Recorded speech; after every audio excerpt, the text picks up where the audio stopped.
오늘 본문의 중심 되는 말씀은 15절 말씀이라고 할 수 있겠습니다. 15절의 중심적인 내용이 무엇이냐? 그것은 세상을 사랑하지 말라라는 말씀입니다. 세상의 성경에서는 이 세상이라고 했을 때 크게 두 가지 의미를 가지고 있습니다.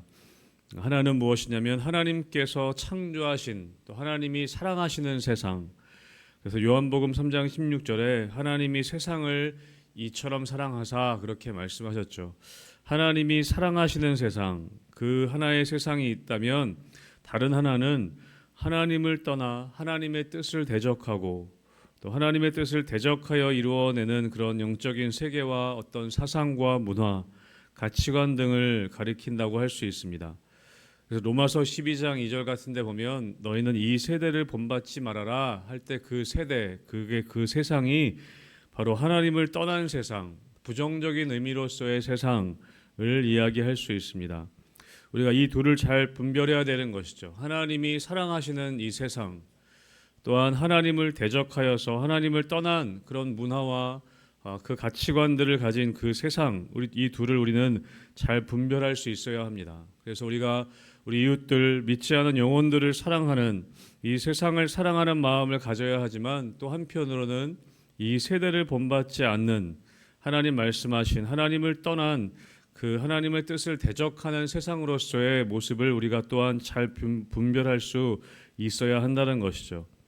오늘 본문에서는 이 세상이라고 할 때 이 세상을 사랑하지 말아라 라고 했을 때 부정적인 의미로서의 세상을 오늘 본문에서는 의미하고 있습니다.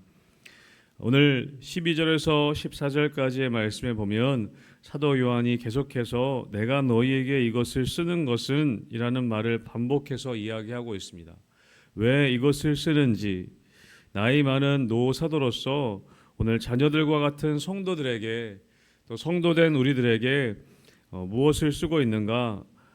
오늘 사도 요한은 그것을 이야기하고 있습니다. 12절에서 14절까지의 말씀을 보면 너희가 어떤 존재인지 기억해라 라고 오늘 이야기하고 있는 것이죠. 예수님을 믿고 우리가 성도가 되었지만 오늘 요한 일서는 예수 믿는 사람들에게 쓰여진 편지로서 예수님 믿는 사람들이었지만 그 믿음이 흔들리고 있는 상황이었습니다. 세상에 그런 특별히 오늘 이 요한일서가 쓰여질 당시에 많은 핍박과 어려움이 있었던 당시에 성도들은 그들의 믿음이 흔들리고 있었던 상황이었죠. 그래서 오늘 사도 요한은 12절부터 14절까지의 무엇을 반복하는가? 내가 너희에게 이것을 쓰는데 너희가 누구인지를 기억해라 라고 오늘 사도 요한은 이야기하고 있습니다. 너희는 이런 존재이다. 너희는 이런 존재이기 때문에 오늘 15절에 나온 것처럼 세상을 사랑해서는 안 된다. 세상을 의지해서는 안 된다. 라고 여러분이 어떤 존재인지, 우리가 어떤 존재인지 계속해서 반복해서 이야기하고 있습니다. 오늘 12절 말씀에 보면 여러분 우리 12절 말씀 우리 같이 다시 한 번만 읽어보겠습니다. 12절입니다. 시작. 자녀들아 내가 너희에게 쓰는 것은 너희 죄가 그의 이름으로 말미암아 사함을 받았으며 아멘. 우리가 어떤 존재인가? 오늘 사도 요한은 첫 번째로 뭐라고 말씀하고 있냐면 여러분은 죄 사함을 받은 사람입니다 라고 그렇게 기록하고 있습니다. 너희는 죄 사함을 받은 존재이다. 누구를 통해서입니까? 예수 그리스도를 통해서라는 것이죠. 여러분 사단은 늘 우리의 죄 문제를 공격합니다. 사단은 우리의 죄에 대해서 참소하는 자로 또 정죄하는 자로 성경은 사단을 그렇게 묘사하고 있죠. 사단은 늘 참소하는 자이고 정죄하는 자이기 때문에 우리의 죄에 대해서 늘 우리를 정죄하려고 합니다. 우리가 정죄감에 사로잡혀 있기를 원하는 것이죠. 그런데 오늘 사도 요한이 뭐라고 얘기합니까? 우리는 죄 사함을 받은 존재이다. 그래서 뭐 마음대로 죄 지어라 그런 의미가 아니라 우리가 예수 그리스도로 말미암아 죄 사함 받은 존재임을 기억하라는 것이죠. 우리가 어제 본문에서도 2장 2절에 보면 그는 우리 죄를 위한 화목제물이 되었다라고 말씀합니다. 예수님께서 화목제물이 되셔서 우리의 죄를 대속해 주셨다는 것을 기억하라는 것이죠. 우리가 죄에 또 넘어지기도 합니다. 우리의 삶의 자리에서 죄의 유혹 가운데 넘어지기도 하고 쓰러지기도 하지만 중요한 것은 무엇이냐? 우리가 예수 그리스도를 믿는 존재이기 때문에 우리의 모든 죄를 이미 사해 주셨고 그는 미쁘셔서 의로우셔서 우리가 다시 고백하기만 한다면 우리의 죄를 용서해 주시는 분이다라고 이야기한다는 것이죠. 사랑하는 성도 여러분, 우리가 어떤 존재인가 여러분 죄사함 받은 존재임을 기억하시기를 주님의 이름으로 축복합니다. 우리는 죄 용서함을 받은 존재. 여러분 그것이 우리에게 담대함을 줄 수 있다는 것이죠. 여러분 또 우리가 어떤 존재인가 13절에 보시면 아비들아 내가 너희에게 쓰는 것은 너희가 태초부터 계신 이를 알았으며 라고 기록합니다. 또 반복해서 뭐라고 이야기하냐면 14절에도 아비들아 내가 너희에게 쓴 것은 너희가 아버지를 알았으며 아비들아 내가 너희에게 이것을 쓴 것은 너희가 태초부터 계신 이를 알았으며 계속해서 반복해서 이야기합니다. 무엇을 이야기하냐면 너희는 알고 있다. 너희가 알았다라는 것을 반복합니다. 근데 누구를 알았다라고 얘기합니까? 하나님을 알았다라는 것이죠. 태초부터 계신 이를 너희가 알고 있다. 너희가 아버지를 알았다. 태초부터 계신 이를 알고 있다. 그것을 반복해서 이야기합니다. 우리는 어떤 존재인가? 우리는 하나님을 아는 존재라는 것입니다. 근데 그냥 아는 것이 아니라 14절에 보면 너희가 아버지를 알았다라고 얘기합니다. 우리는 어떤 존재이냐면 아버지를 아는 존재, 하나님이 우리의 아버지 되심을 아는 존재라는 것이죠. 여러분 하나님은 전능하신 분일 뿐만 아니라 그분이 우리의 아버지가 되신다는 것. 여러분 그것을 우리가 안다는 것입니다. 여기서 안다는 것은 여러분 그냥 조금 아는 것이 아니라 우리 요한일서에서 계속 반복되는 것처럼 깊은 사귐이 있는 존재라고 요한일서에서는 이야기합니다. 여러분 우리는 하나님과 깊은 사귐 관계에 있는 존재입니다. 아버지와 자녀의 관계의 존재라는 것이죠. 오늘 사도 요한은 그것을 다시 한번 우리에게 상기시켜주고 있습니다. 우리는 하나님이 아버지 되시는 존재이고 우리는 하나님의 자녀된 존재야 라고 그렇게 오늘 권면해주고 다시 한번 상기시켜주고 있습니다. 여러분 또 우리는 어떤 존재인가? 13절 뒷부분에 청년들아 내가 너희에게 쓰는 것은 너희가 악한 자를 이기었습니다. 14절 뒷부분에도 나오죠. 청년들아 내가 너희에게 쓴 것은 너희가 강하고 하나님의 말씀이 너희 안에 거하시며 너희가 흉악한 자를 이기었습니다. 여러분 하나님께서는 우리가 어떤 존재라고 말씀하시냐면 너희는 강하다. 너희는 하나님의 말씀이 너희 안에 거하기 때문에 주님이 너희 안에 계시기 때문에 우리는 강한 존재라고 하나님은 우리에게 상기시켜주고 계십니다. 여러분 오늘 사도 요한은 믿음이 흔들리고 있는 여러 가지 어려움과 세상의 핍박과 고난 때문에 그 믿음이 흔들리고 있는 성도들에게 우리가 어떤 존재인지 다시 한번 상기시켜주고 있습니다. 너희는 죄사함을 받은 사람들이야. 너희는 하나님을 아버지로 알고 있는 사람들이다.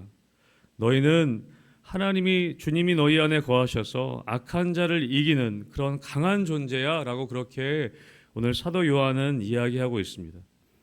오늘 이 12절부터 14절 말씀에 보면 여기에 알았다 그리고 이겼다라는 이런 단어들은요 완료 시제로 쓰여졌습니다. 그건 어떤 의미냐면 과거에 이루어진 어떤 사건이 지금까지 효력이 있다고 이야기하는 것이죠. 우리가 죄사함을 받았다는 것은 과거의 한 번이 아니라 지금까지 죄사함을 받았다는 그 효력이 지금도 있다는 것이고 악한 자를 이기었다는 것은 과거에 한 번 그런 이긴 것이 아니라 한 번 그 결과로 말미암아 지금도 우리가 이긴 존재라는 것을 오늘 사도 요한은 강조하고 있는 것입니다. 사랑하는 성도 여러분 우리가 그런 존재라는 것을 여러분 믿게 되시기를 주님의 이름으로 축복합니다.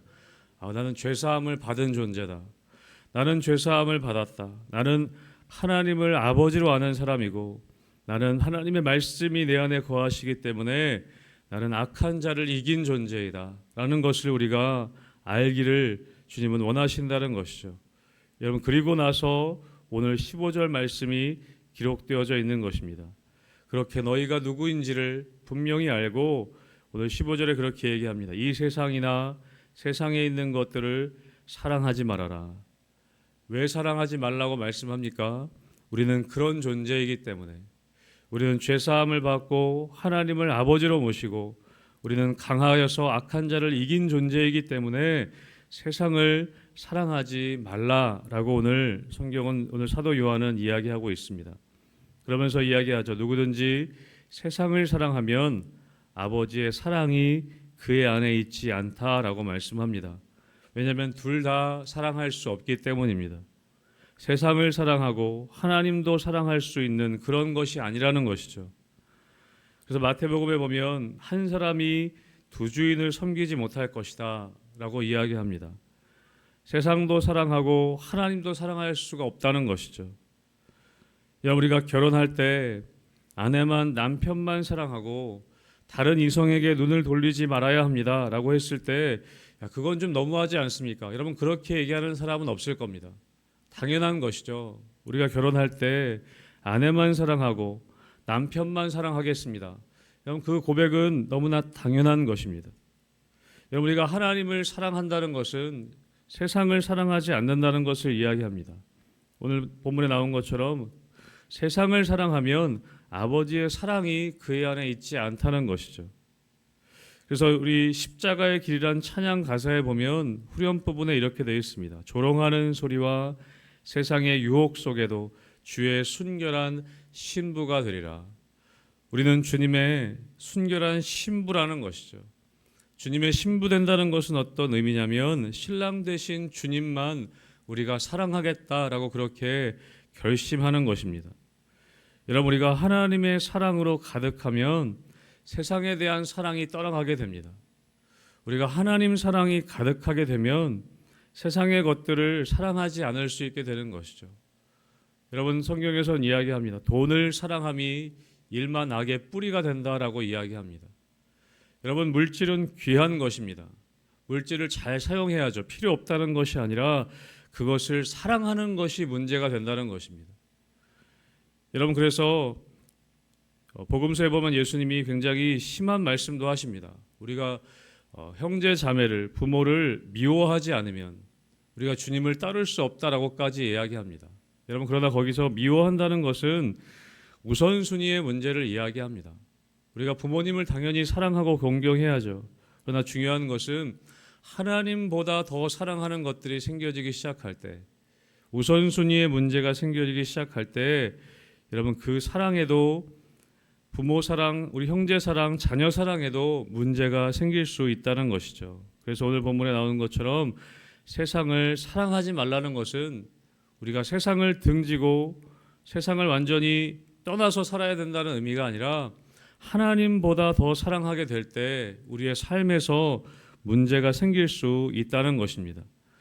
여러분, 그래서 오늘 16절에는 이어서 이렇게 이야기합니다. 이는 세상에 있는 모든 것이 육신의 정욕과 안목의 정욕과 이생의 자랑이니 다 아버지께로부터 온 것이 아니요 세상으로부터 온 것이다. 여러분, 우리 마음속에 어떤 사랑이 담겨져 있는가? 우리 마음 가운데 그 사랑이 어디서부터 온 것인가 우리가 잘 살펴볼 수 있어야 한다는 것입니다. 오늘 그래서 이 세상에 있는 것들의 이 육신의 정욕과 안목의 정욕과 이생의 자랑이 이 세상으로부터 나온 것이라고 이야기하고 있습니다. 여러분, 우리의 사랑이 어디서부터 흘러온 것인지를 우리는 잘 살펴볼 수 있어야 한다는 것이죠. 내가 육신의 정욕, 안목의 정욕, 이생의 자랑으로부터 나온 사랑이 있는지 우리가 잘 살펴볼 수 있어야 한다는 것입니다. 이 안에 우리가 이 세상의 것들이 거의 전부 다 들어가 있기 때문이라고 성경은 이야기한다는 것이죠. 그러면서 17절에 그럼 마지막으로 이렇게 이야기합니다. 우리 같이 함께 마지막으로 17절 말씀 같이 읽어보겠습니다. 시작. 이 세상도 그 정욕도 지나가되 오직 하나님의 뜻을 행하는 자는 영원히 거하느니라. 아멘. 왜 이 세상의 것들을 사랑하지 말라고 말씀하시는가? 왜냐하면 이 세상의 것들 또 그 정욕들도 다 지나가는 것들이라고 말씀하십니다. 그러나 하나님의 뜻을 행하는 자는 영원히 거하게 된다라고 말씀하고 있습니다. 여러분, 우리 안에 혹시 우리 마음 가운데 지금 내가 마음에 품고 있는 것이 육신의 정욕이나 또는 안목의 정욕이나 이생의 자랑으로부터 나온 것이 있지 않은지 우리가 늘 점검해야 한다는 것이죠. 우리가 이 세 가지로부터 나온 것들이 우리를 악하게 만들기도 하고 우리를 더럽게 만들기도 한다는 것입니다.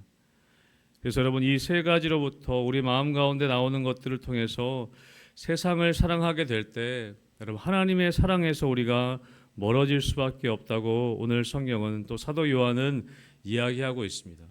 사랑하는 성도 여러분, 우리가 어떤 존재인지 아는 것이 너무나 중요합니다. 우리가 하나님으로부터 창조된 존재로서 우리가 죄사함을 받고 또 우리가 하나님을 알고 또 세상에 대해서 이긴 존재임을 우리가 정체성을 바로 가지게 될 때 우리가 이 세상에 속해 있지만 하나님 나라의 백성으로 또 하나님 안에 사랑 안에 거하며 이 땅 가운데 우리가 살아갈 수 있게 되는 것이죠. 여러분, 이 올 한해 살아가실 때 육신의 정욕과 안목의 정욕과 이생의 자랑, 그 유혹과 시험 가운데 우리가 그 세상을 사랑하는 것으로부터 벗어나서 우리가 어떤 존재인지 알고 오직 하나님의 사랑 안에만 거하는 우리 성도님들과 우리 교회가 되기를 주님의 이름으로 축복합니다.